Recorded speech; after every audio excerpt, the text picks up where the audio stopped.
Developing tonight, we're following up on a special report we brought you about the federal prison in Beaumont and why concerned families of inmates say the prison is not taking the proper steps to protect their loved ones from a COVID-19 outbreak at the facility.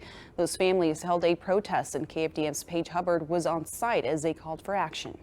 Outside of Beaumont's federal prison, these families united with one goal in mind: separate the men! Separate the men!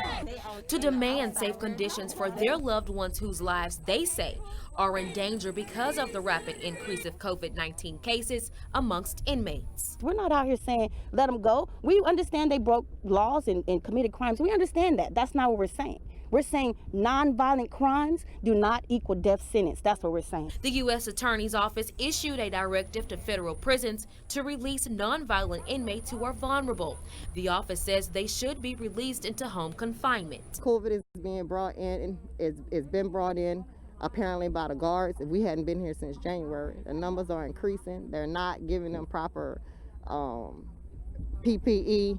Wendy Williams says those are just some of the conditions inmates are facing at the Federal Correctional Complex in Beaumont. She says she's also in a battle with the prison because her fiance was supposed to be released in June. But due to COVID-19, his release has been delayed, and Williams says she hasn't gotten a word on his new release date. They're not giving hot meals. It's a lot. They're not having showers for weeks at a time, sometimes no commissary. Protesters held signs that echoed their frustrations about conditions they believe put their loved ones' lives in danger. Those protesting say inmates who tested positive for COVID-19 are being housed with others who tested negative for the virus. It's impossible to keep them socially distanced when they're in a prison that's already grossly overcrowded. And a solution to that would be to send them home on home confinement.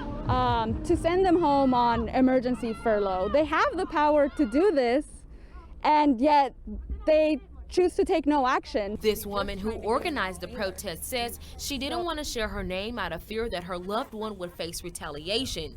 But she says that's not going to stop her from advocating for him. They have hardly any access to sanitizer, soap.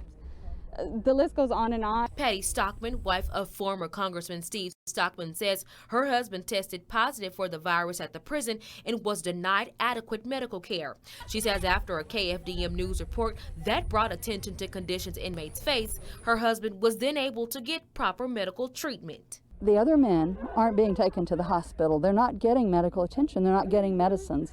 And it's just outrageous. Stockman says she hopes other inmates will also get the medical attention they need. Other families share that same hope that their voices will help bring change. In Beaumont, Paige Hubbard, KFDM 6 News. And as the story develops, we'll continue to keep you updated both on air and online.